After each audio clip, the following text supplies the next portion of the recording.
hindi umabot kay Marcos kung totoong pananagutan natin.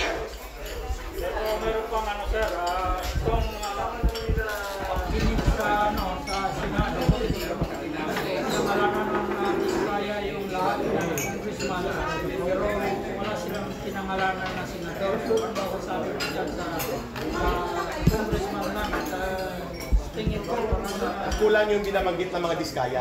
Alam po natin na mga senador, tumatanggap din po yan ng mga proyekto. Ang isang lumalakas na pangalan na iniiwasan nilang makaltan, itong si Grace po, dahil po sa mga congressional insertions, partikular sa mga ayuda na pinakanibangan ng kanyang anak sa party list election. So malinaw po na hindi lang ito sa mga congressman. Pero nonetheless, kung mayroon na pong lumabas na mga involvement ang ilang senador at mga kongresista dito, they are also liable and accountable na managot. Pero ang may malaking pananagutan na iniiwas talaga nila, si Martin Romualdez at si Marcos. Ang lahat ng mga lumalabas na pangalan sa Aldico, mga grupo nila sa Congress, tauhan ni Romualdez. At si Romualdez, operator ni Marcos.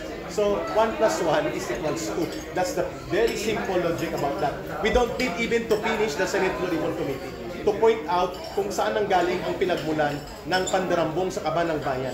Inuulit ko, the monumental restoration of plunder and corruption was facilitated and being orchestrated by Marcos and Romualdez. Yan ang tatak Marcos, mandarambong at abusado sa poder at walang pakialam sa kabutihan ng mga mamamayan. maraming salamat sir. Thank you.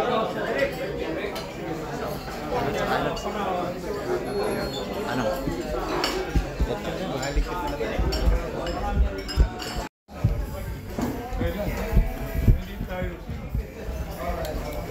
Sir? Mga issues, iniisa-isa ko nga sa cellphone ko. Gagalit na yung mga kasama ko. Sir, sa tingin nyo, pwede magtanong sir ngayon? Schedule na yan. Pwede po magtanong ngayon. Kaya dito ka, para kaya natuto kasi hindi. Ang dahil. Ha? Sige. Cellphone ko speak word former mayor of the city of Cebu. Second, the persecuted mayor of the city of Cebu. Third, the only elected mayor before that stood for against the people's initiative. Fourth, the victim of Miro. Kaya I am for electoral reform. If I was also the first one to speak that I will be standing as an opposition on what happened to the kidnapping and snatching of President Mayor Digong Duterte. Shoot. Shoot. Sir, tanong ko lang po kasi ano ako, curious lang po ako. So sa tingin niyo mauulit po ba yung dating unang EDSA nung panahon ng matandang Marcos? Alam mo, we're not even thinking of EDSA. We're thinking of we got to do something now. Because if we will not do now or never. Next. Ano yun EDSA? January niya. Alala kita. Finally, we will meet. Sa morning ba yun? Oo. Morning bakery po. Alam mo, all of this, it's all God's will. If it will be, it will be. As it was written, it shall be done.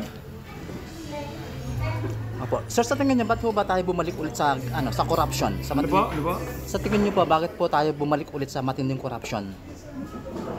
Alam mo bakit?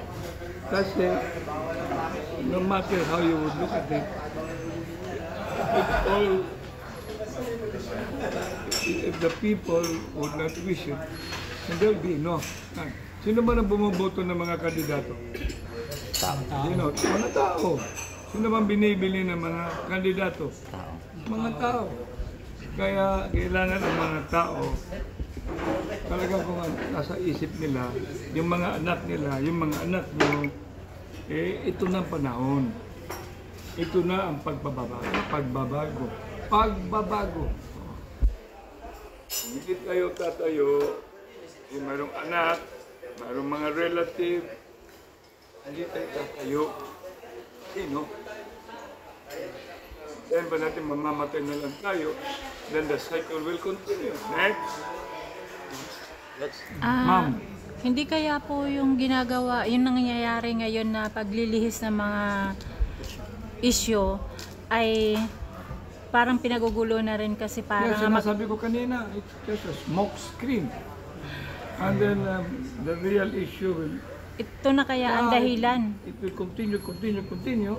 Baka abot na 2028, wala na. Eleksyon na naman. Sir, good Oh, morning. At, good morning. So, sa palagay mo ba, mayroon pa ba tayong yung people power? Kasi marami nang nag-attempt na people power, pero Huwag natin, parang wala nang huwag natin power tawagin na yung people eh. power. Kasi minsan, iniisip mo din people power. I think we should change it. God's power. Yeah, God's power. Amen? Hindi kayo nag-i-amen eh. Amen. God's power. Amen. When God speaks, Sir, may posibilidad ba magkaroon ng martial law? mas sinabi kanina, baka martial law na ngayon eh. Wala lang, declaration. Kaya, as I am telling you, kami mga Rama, 109 years po kami in public service. Kaming mga Rama, we were arrested by Marcos. Ako din, I was, friend naman kami ni Digong. I was at one time even accused. But it's not Digong accusing me. It was the list, the so-called drug protector. Bakit maging drug protector pa ako? Hindi nga ako nagsisigarilyo. Yung bahay ko doon sa Ramacompar, walang fence. Kaya I just been a victim of political, how do you call that? Propaganda. So I am here now, looking at all your eyes, and eyes is the window of our soul. Yan ang pinaka-importante. Kailangan, hindi kayo balik-balik ng people power. I would like to spouse for God's power because all of us came from God. And God is righteous. And we stand for righteous. And if people and all of us will stand for righteous, evil will never triumph. Next question, please.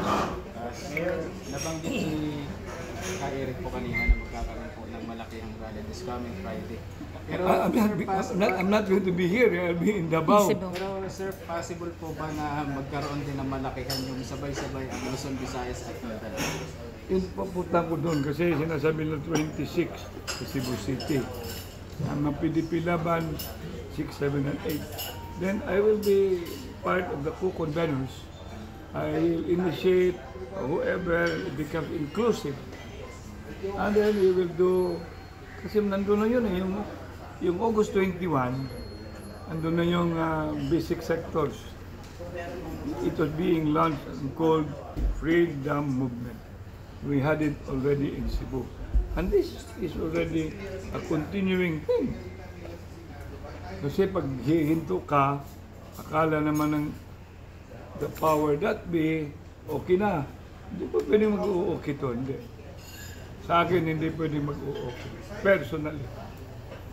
Sir, may, Ano po? Mayor, on the other matter, Other matter, it being doesn't a- matter. being a friend po of PRRD po, I'm also a friend of Bongbong. okay. Then I would Ito like to po- clarify. I would like to clarify.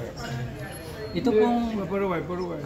Unit team is Marcos Duterte. Yes. You know, I organized the biggest rally in Cebu City. Ano naman yan? Then I was also the only one elected mayor. Kaya nga ako, ano nangyayari, it started my so-called sorrowful mystery. Yung merong maisog rally at SRP. Yung dalawa naman, kilala ko yan. Marcos at saka Duterte. They're supposed to be the unity that will bring prosperity, integrity, and progress. Eh, ano na nangyayari ngayon? Sa ba't ganun? Kaya, what is the question? talking about PRRD's health condition, sir, kasi di ba na-postpone yung kanyang hearing sa ICC due to his health condition. Hindi daw kayang mag-stand ni PRRD dun sa witness Kawawa stand. nga eh. So sa tingin mo, ano kayang totoong health condition Hindi ko, ni PRRD? wala naman ako dun eh. Pag nandun ako, if I have a chance, and then I'll try to find a way, which I already have thanks to I already have a visa to be in Europe. Na Shenzhen, and ought to be with my family. I would have can be a part in big country, visiting the community, Visayas, or Tagalog, or whatnot, including in Hague, and also in Haarlemmermeer. Kung ano yung kondisyon ng presidente, malalaman natin yan from the nearest, yung mga next of kin, from the Vice President, or from whoever have been inside. So, totoo o hindi, kita naman natin na talagang ilang taon na si Mayor o former President at saka Mayor pa. 80 na 80 yan.